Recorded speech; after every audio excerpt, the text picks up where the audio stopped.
and reared in Ballybrit in Castlegar, and that's traditionally the heartland of Galway Hurling. We're the club with the most Galway County Championships. And straight across from our house in Ballybrit was the race course where Castlegar trained. So the natural thing was just go straight across the road to watch Castlegar training. And they were my early heroes. I thought they were giants. You know, it was so easy at the time and so humble. It was literally tog under the stone wall. There was one tiny shed that maybe 3 or 4 of them would fit into, but mostly there'd be cattle in there during the day, so that wasn't one. So, you know, and my cottages where we lived, there was our next door neighbour, the Egan's, there was Corcoran's and Abertons. They all played for Castlegar. In fact, all of them played for County as well.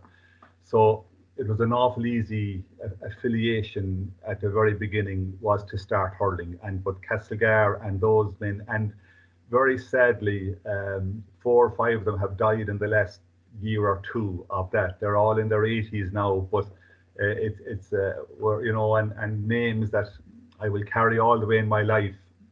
Unfortunately, they have 3 or 4 of them have passed in the last year or 2. So that's, you know, but that's inevitable as time goes on. But they're always going to be my first heroes.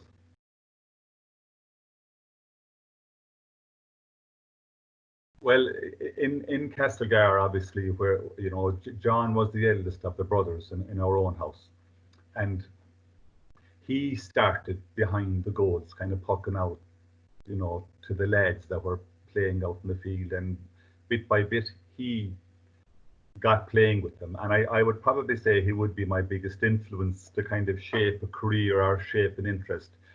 He started playing for Galway 1967, I think he'd have been 19 or 20, and he became a good hurler from the beginning. He was one of these people, John, that was good at everything, you know. Not that we'd ever be jealous of it or anything, you know, being in the house, but he was a boxer and he was a footballer. He played Galway 3-in-a-row football team of the 60s. They won the All-Ireland, and they're my other heroes forever. Nobody will ever touch them in my life, because I was 7, 8, 9 when they won the 3-in-a-row football in the 60s, and to this day I'm in awe of them, even in their company.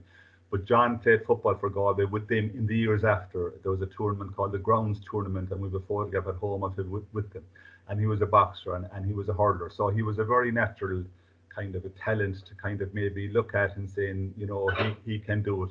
And the next brother was Pádraig, and the next brother was Michael, and then myself. And we had 3 sisters, Maura, Sarah and Mina as well, 3 older sisters who all played camogie. So you just went across that, as did my younger brothers after me. So it was just, we were in Castlegar. You play hurling in Castlegar. Where Castlegar play is straight across the road from the cottages where we were born. So you just became a hurler. And the fact that John took it up early, probably it was there for us then to follow on from that.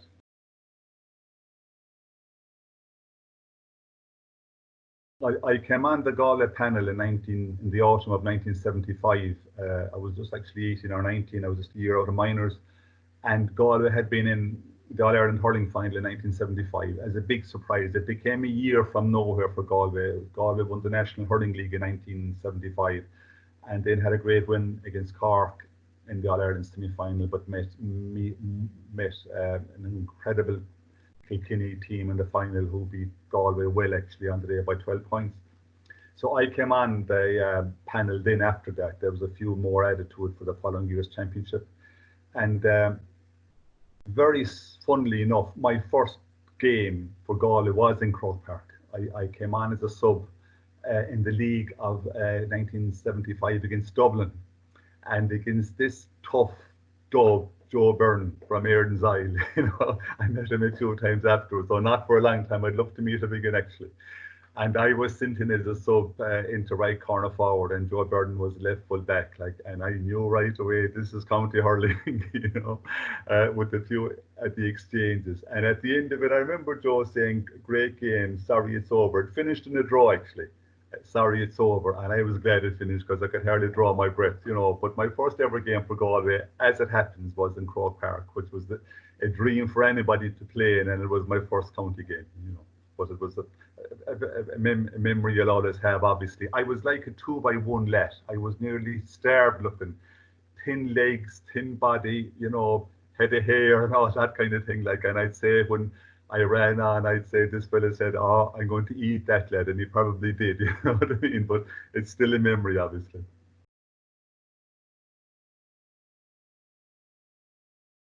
Well, I think the new Croke Park is just incredible. It is so much to be proud of. I just, every time I walk in, I said, my God, this is an amateur sport, an amateur organisation, and it is among the best stadiums in the world. To those men and women who had the vision to build such a phenomenal stadium in tough times, it's to their great credit. And along the way, I remember I played in it a good few times, and it was always the arena, and it was always the spot. But I remember when it was being done up, I was doing some analysis for TG Cahar of some matches, and where we were doing the analysis was across from the Hogan. It was a demolished stand anyway, and I remember walking around to it and just going on my knees and going down level with the ground to look across at the ground. And I couldn't believe how humpy it was, and I couldn't believe the hill that was in it. And I said, "Is this the Mecca? Is this the place that we all aspire to see?" So it was so bumpy actually that I couldn't believe it. I never knew it at the time. So for it to have become not only facilities wise but pitch wise, it is. I've stood on that hallowed ground a few times since it was done up, and the pitch itself is magnificent, of course, and how many matches can be played on it, and it never seems to affect it. But to be there, maybe to be up in one of the boxes or whatever, looking down at this, I am so proud that that is our stadium, and I know people that follow sports all over the world, kind of as well as being GAA fans, and they say it stands up with them all, and I'm genuinely very proud that that's ours.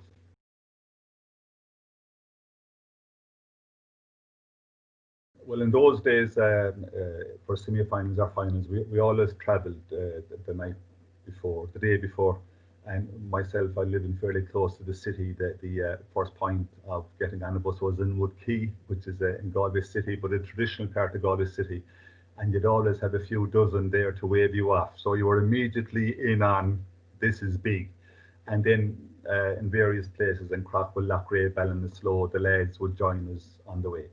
And the Ashling Hotel was our usual spot, even though in actually 1980 it was the Clarence pre-Bono or pre-The Boys. That was where we stopped, and there was such an intermingling that time of supporters and team.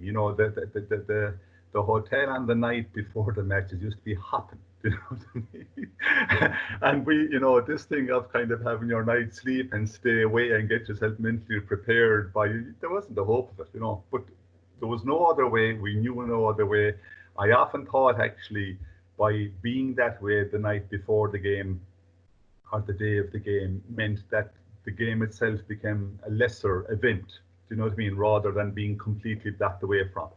So on the morning of the matches, then, especially finals, we would go out to the Phoenix Park for a puck round. The whole team in our second gear, and me as a free taker, I used to love that actually because I'd get 40 or 50 frees in with my three hurleys. I always had three hurleys on the go on the morning of the game, and I always felt that was a very good help to get my eye in for what was ahead during the day.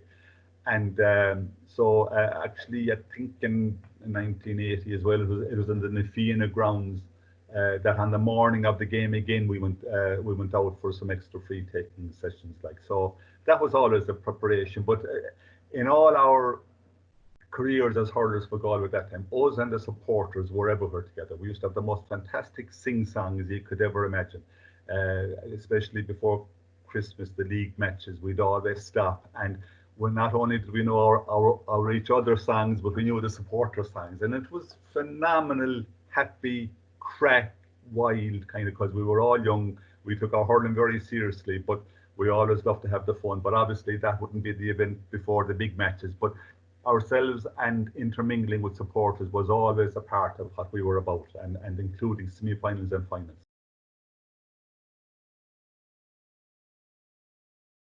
Well, personally, as regards the day of the game, if I myself had been injury free, I always I always looked forward to the battle and the contest.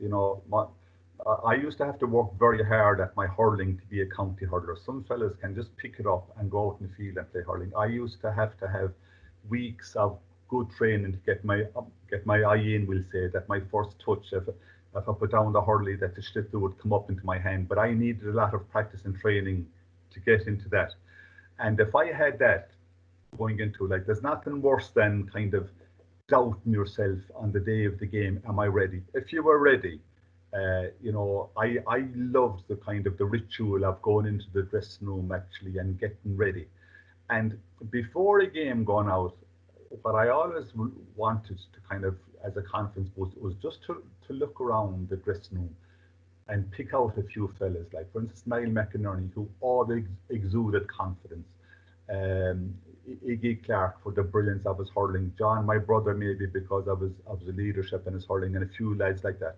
And when you looked at those lads in the dressing room, you'd always kind of quietly say, with that lad in the team, we're not going to be beaten today. And that's what leaders are, that's what they were, and others, and then the other one might have been a quiet look across the dressing room at somebody, and you just make eye contact and you'd nod, you know what I mean? And other than we'll say Jimmy Cooney or Seamus Cohen, the cornerbacks would for me have warrior status. They were our main Sylvia in the same way, like, and that, like, I'm mentioning backs all the way there, by the way, but they were for me the guys that kind of that, and even the word guys we didn't use, we'd say fellas, you know what I mean?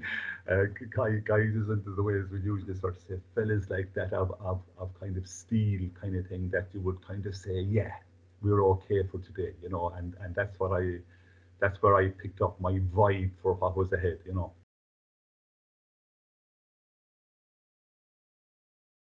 I was captain in 1980, and I was a very young captain, only 23, and I couldn't be kind of the one to would relate to the older guys, like maybe a bit to the younger guys. But we had prepared extremely well for that game. We lost our probably star player in the semi-final, Iggy Clark. He broke his collarbone, but we knew at semi-final stage we were going to have him. And I remember my words to the team was off the shot, 2 or 3 sentences kind of thing, because it was all done. And then, if you let it kind of fall on your shoulders of the responsibility of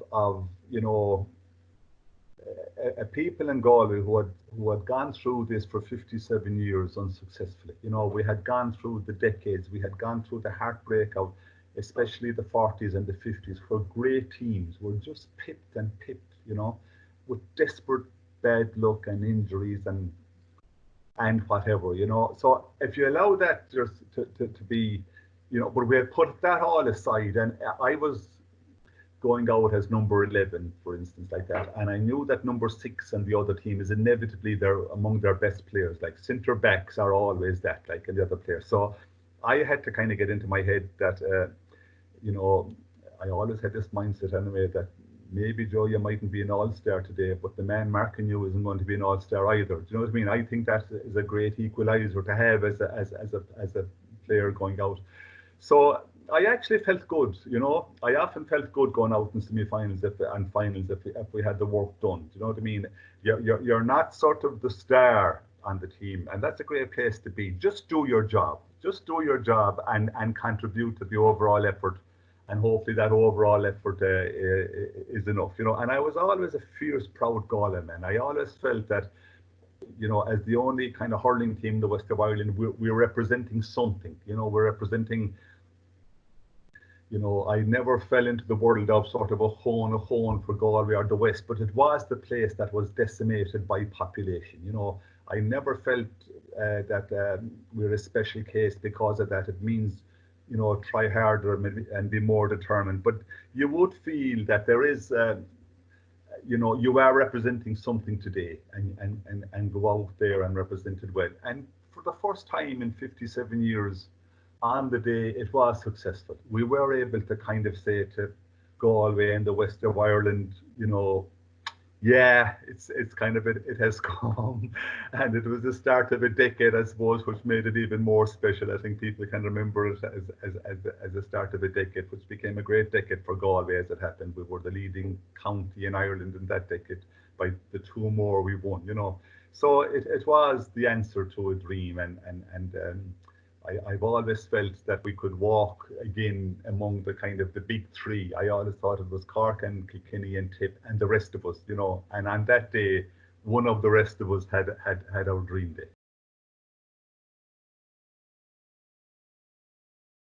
Well, in the final moment, you know, we had gone 4 points up with about 2 minutes to go.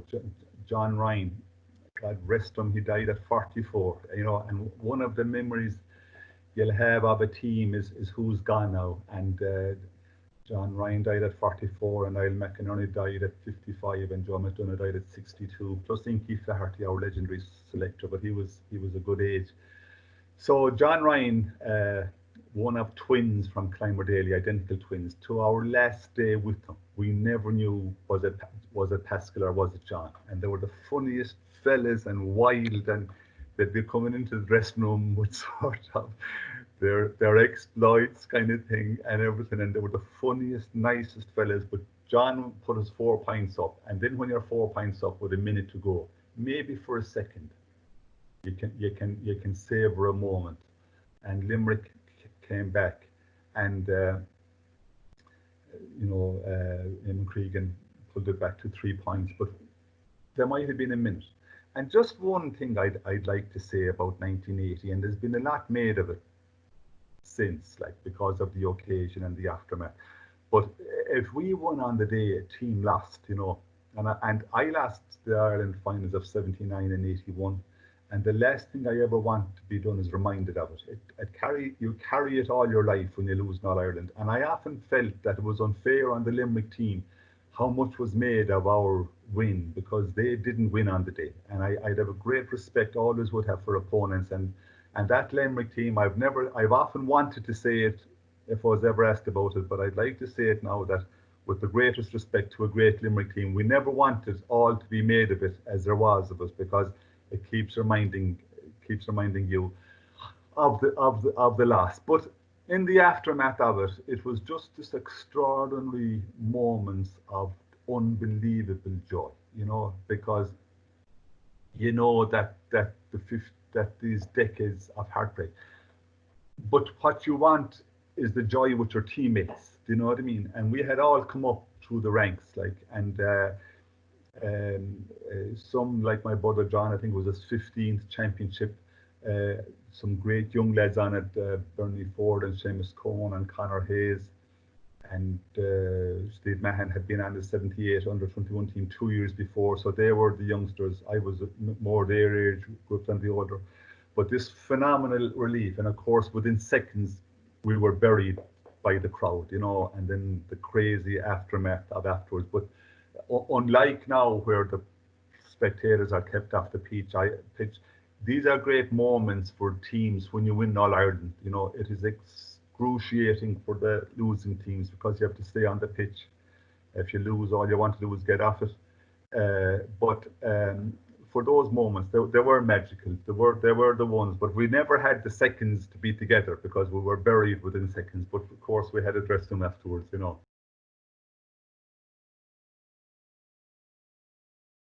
I hadn't a clue about what was ahead of me as regards the speech.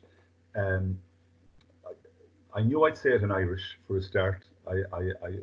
Is Gaeilge Rodé atá intáte anam tógú le Gaeilge me cégur timó go Gaeltachta ach mehar smóhar as Connemara viet. So Gaeilge lauma de gúni sa teach agus is Rodé go dtíon lániu thugan an sás of rum gúil me an Gaeilge laut agus a hiiscint.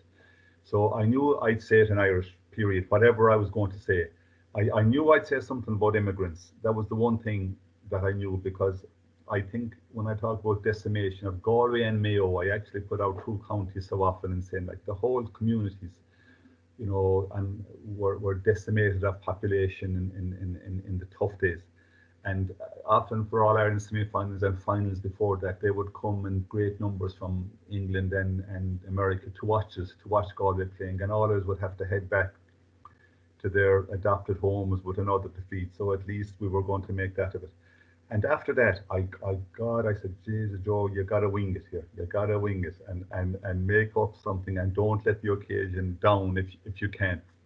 So I honestly believe to this day that the content of what I said wasn't all that dramatic. It really wasn't. Maybe bar the immigrants, so it was, but the fact that it was said in Irish, and saying it in Irish, I think, made a West of Ireland occasion of it. But I also always firmly believe that Joe McDonagh, we had great days in college. We won a Fitzgibbon 77, and it involved 4 or 5 of this team. And we always had brilliant, as you would have in any college team, brilliant crack. But Joe McDonagh was exceptional by any standards. Like, he was just had the most amazing voice and a great loved singing and had a huge repertoire. So that song he sang at the West Awake, we had often done it and kind of make up words, kind of he would like. So when he grabbed the mic in the end, and Miala here is going through, and next thing is, it's the, as he said, the striking up of the West Awake by Joe McDonagh. And he finished that, Miala here did, like, that iconic moment, Joe, was well done, Joe McDonagh, you know. And it's a saying that has often resonated with me, especially when we lost him so young, you know. So the whole occasion, and maybe as I was speaking, I introduced Iggy Clark, Jack Lucas and Iggy Clark, 2 of the guys that the fellas that trained with us but were injured. And especially Iggy was an iconic figure. And then I gave him the cup, and then the crowd roared. And that gave me a few seconds to think of something else, you know what I mean? To settle maybe the flow of what I was saying and had to say. And then I was able to kind of maybe, I think, bring the immigrants into the next part of it and whatever like that. But I think it was, people would have a memory of it maybe because of the speech in Irish and Joe singing the West Awake. It became almost a continuation of an amazing moment maybe for Galway people. And again, I don't want to be too parochial, but it was. And it was 57 years, and it was decades of frustration and disappointment. So I think it probably just did justice to the occasion on the field, the few things we did off the field as well.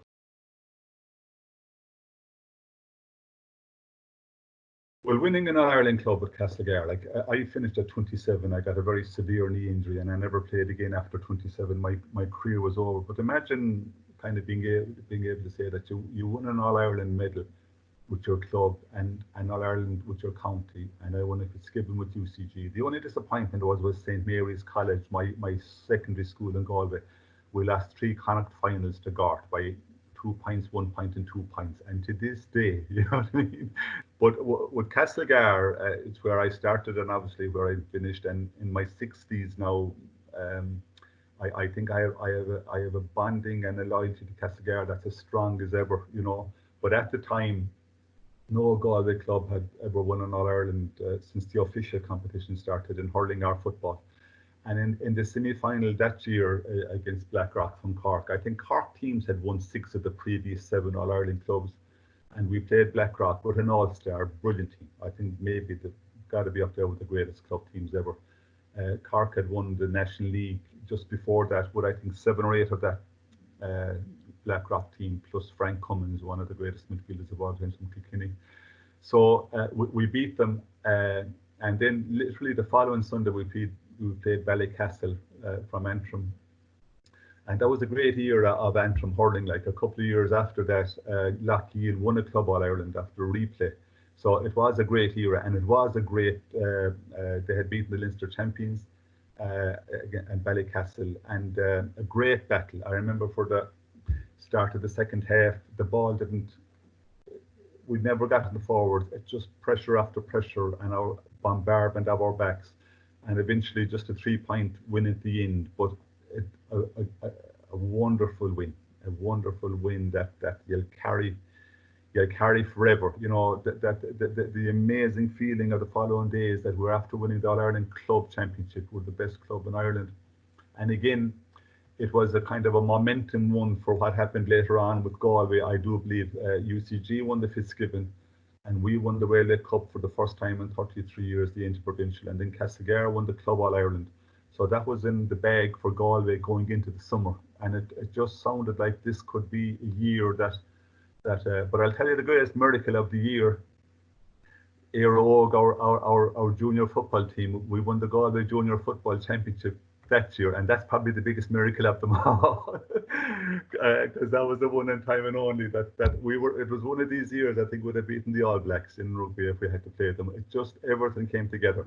But winning the club for Castlegar was absolutely majestically wonderful, and beating Blackrock, the champions of Munster, and then great Ballycastle team. That's a Castle team that we still have a great contact with. We were going to have them down in Castlegar this year to commemorate it, but obviously COVID stopped that. But we hope to, before the year's out, have them down. We have a great friendship. I remember I have 5 sons myself, and Kathy, my wife, who went up in the later 80s or 90s up to Ballycastle for a week's holiday, like, and met them all again. And Eddie Donnelly especially is a great personal friend, you know. So we'd have a great contact with them. But this is a kind of just touching on the time of we met Ballycastle after the game. Unusually, I don't actually remember the circumstances that they came into the dressing room or we met them, because you'd never met opponents that time. But we did meet them, and I think we were made conscious afterwards by our journey back to Galway was going to be bonfires and joy and everything. And I remember them saying, lads, you don't want to be on the journey we are going to have now back north, and being stopped, you know, and the gear taken out and everything. And they were just factual about it, like, and it certainly resonated big time with me about the contrast of our respective journeys home, you know. So the greatest of respect again for Ballycastle for what they are, and the teams, especially from the Glens of Antrim. I've been up there loads of times, dozens of times over the years. I think I've such a tremendous respect for them, for what they're about, the hurling men and women that they are, but a great bond actually since with Ballycastle especially. But some of the greatest hurling friends I've ever had were Glensmen.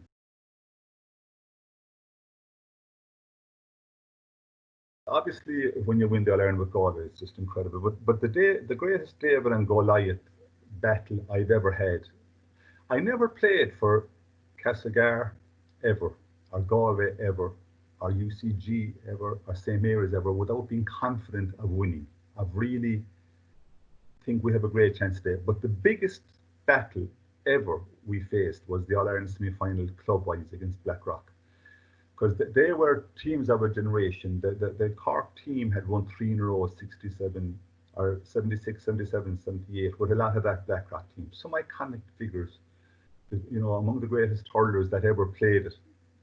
And we, Castlegar, in our previous kind of experiences of All-Ireland club semi-finals, one with Glen Rovers and another with Rathnew, in the decade before, we got fair hammerings.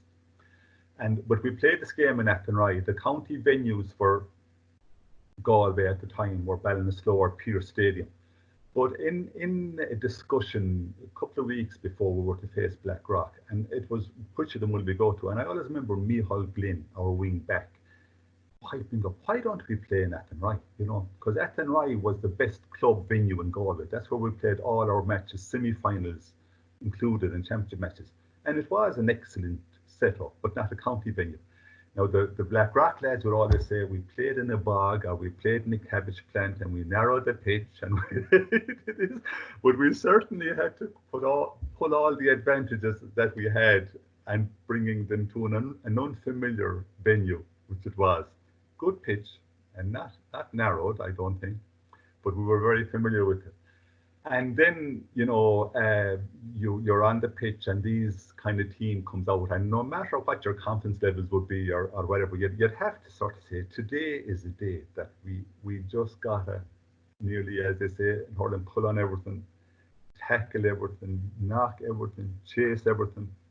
And we finished up beating Blackrock by 2-9 to 9 points, you know. And I think again, in the last 2 minutes of it, something, and then you could say, wow, I think this is happening, you know what I mean? And because we were battling, and we put in a magnificent 15-man performance, and I genuinely think that was the greatest feeling of exultation in a game you could ever imagine as a guards overcoming circumstances and overcoming opposition.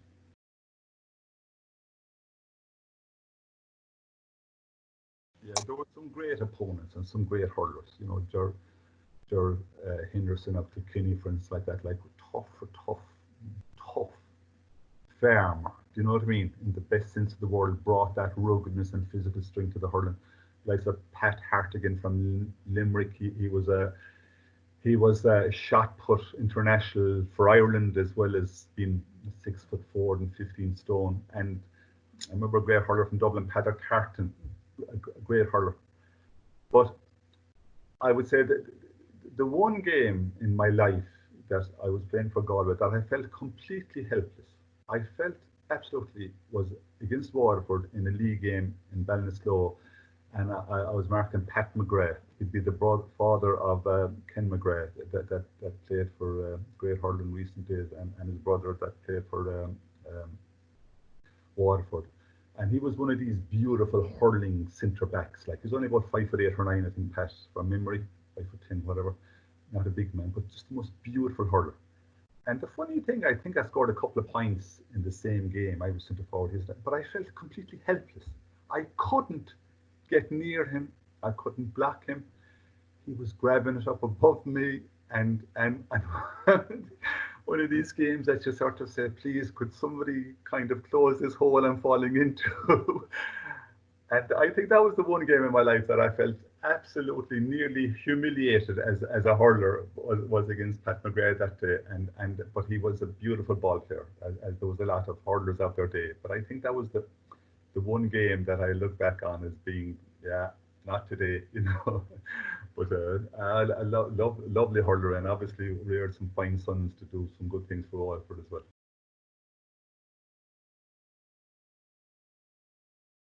Well, I'd advise any young hurler to train and to practice. Everybody says that. We had in 1979, Babs Keating from Tipperary was part of the Galway setup, and he always used to say that your hand doesn't finish at the top of your finger. Your hand finishes at the top of your hurl, you know. So this hurling in your hand all the time, and just the practice of the little tip up against the wall and the ball back, it doesn't get any better. And the more you do that as the younger you are, the better. Now, I don't buy into you have to have a hurl in your hand at 6. I don't buy into that. I don't think Nicky English started serious hurling until he was 12, for instance, of Tipperary. But the more hours you put into your hurling at a young age, you'll always have it for the whole of your career. But I think if you could just start by loving hurling and loving your club, and you know, love what it is. It's later on that you'll see the benefits, and the benefits is in your, as I am now in my 60s, a granddad and everything like that, his father of 5 and a granddad of 4, all boys, 5 sons and 4 grandsons, and the wonderful friendships that you get from hurling. You know, I think life is if you have that, and to this day you are an opponent. You have opponents during your playing career. If you have a pride in parish and in county, for me, Castlegar and Galway, you know, the other person is trying to stop you achieving for your team what you want for your team, and you would look at them with the greatest of respect. That's what they're doing for theirs. But at the end of it all, you know, you almost have a group or that you'll have forever if you play sport, if you play hurling, which is my sport, our football, and that is as well as your teammates. Teammates are special things. Like if you're in a dressing room with a teammate, that's something special. You'll always have that. But your opponents are, and even the supporters of opponents, like we'll say, would be, you'd always have a reason to sort of talk and say hello. If I, for instance, you meet, say, somebody from Moore, I meet somebody, I'd nearly always say, what county man are you? You know, because, and then you'd say, I am this, or Tip, or Kerry, or Tyrone, or whatever. And then I'd nearly always say, what club are you? Do you know what I mean? Because we're all in this great movement of GAA together. You know, this 2,000 clubs like and counties, and right away we have something to talk about. You know, if somebody, you know, say I'm from Tyrone, you'll immediately kind of say I would sort of phenomenally admire what Peter Canavan was as a footballer for a fella of his size, and his determination and his intelligence and all the rest of that. So we have something to talk about. So if you keep playing what you're playing, hurling or football or any sport, I love people playing any sport, ladies football, camogie, or any sport, it'll do you good in your career. And don't worry about exams. I'm going to have to give up playing because I'm doing exams. They don't go together at all. So at whatever level you can get to in your club and county, the more you practice, definitely the more you'll enjoy it, because the better you'll get. But you'll never regret a career. I bet you'll regret a career you've given up because you didn't have the interest in maybe going all the way with it.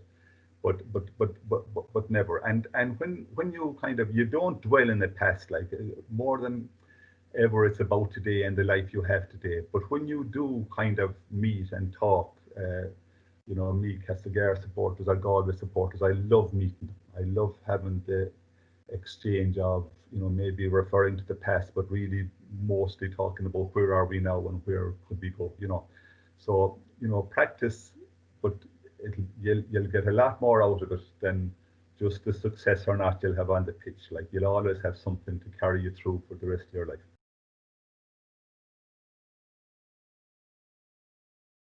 Well, obviously the matches and the finals, you know, and as I said, to have finished your career uh,